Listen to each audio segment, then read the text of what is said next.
Good evening, kids, parents, and the chess teachers. Welcome to the lesson number 24.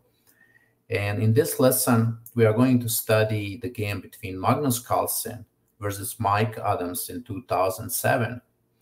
Magnus Carlsen, world champion in chess and the best endgame player ever in the history of our chess game. Here he explained and showed us how to win the games with the two bishops against the two knights.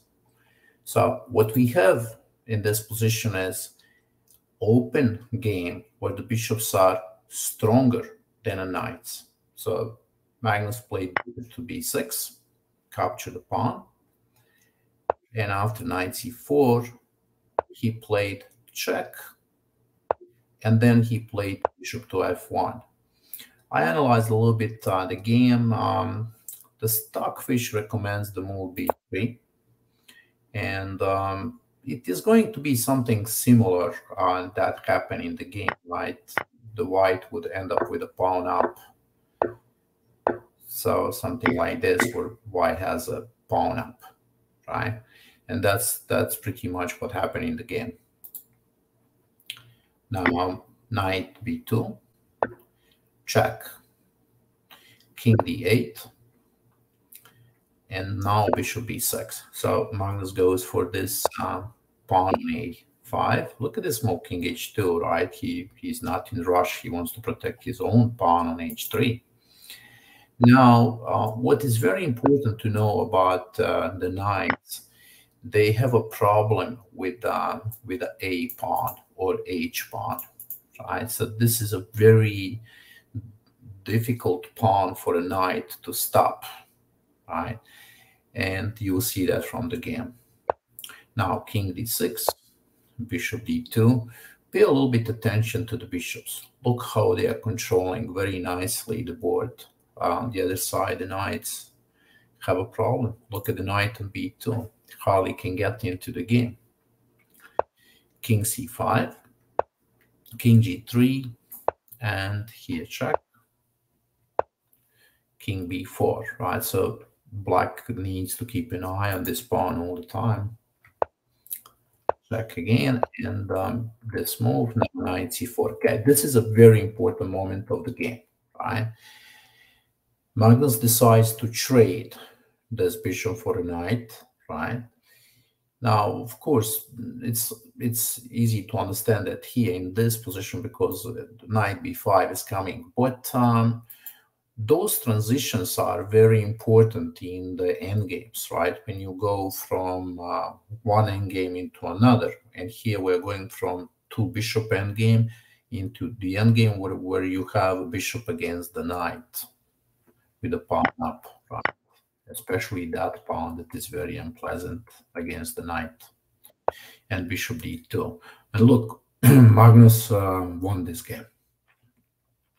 Now, what's important here, of course, you have to bring the king into the game, right? So he will have to use the king, otherwise you can't win. And a5, and of course, many kids, they forget to bring the king, right? King is very important in the endgames. King f3. So where is he going, right? He would love to go to d5 and this way, and he managed to do that. Look, he plays like this.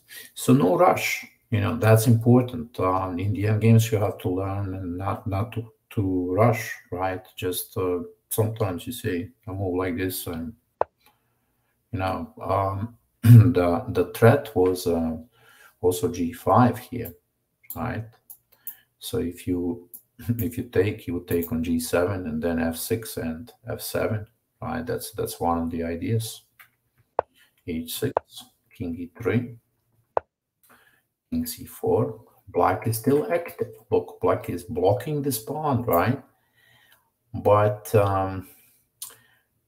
in order to win this game for white needs to create another threat. So it's like a principle of two weaknesses. So there's a threat here, but it has to be a second one so that black cannot defend both. And here king e4, right? So now, of course, Magnus would be okay in trading, right? If you would play something like this, then he would enter another endgame with an outside pawn where he would simply push that and then we go with the king to the other side and win, right? So I explained it for little kids because, you know, sometimes they don't see those kind of things. So look, knight b4, right? And h4, king b5, and this move, right? Chasing away the knight, right? And then again king d5. So you cannot take because it's move, and then king d5, and white king is closer to the pawns. Now knight e6, king d5. Here we are. So this pawn worked very nicely to take away the king from the center, and now white king is in the center, and that's the end of the game. Here we are, king e6, king f7, and Magnus won this game. So what did we learn in this lesson? We learned about the strategy of two bishops, right, in an open position. When you have a pawns on both sides, on the king side and a queen side, bishops are stronger. And we've learned also about this very important A pawn, right, that is very unpleasant against the knight. And then the other things that we learned here is transitions, right? When you change from one endgame into another endgame, right? Here, instead of two bishops, you have a bishop against the knight.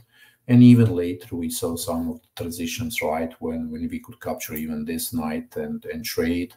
So the king can go to the other side, creating an outside pawn, right? Like here in this position, right? We create an outside pawn, and that transition is also important to know.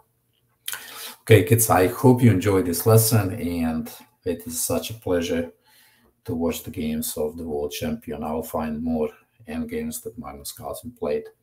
See you. Bye-bye.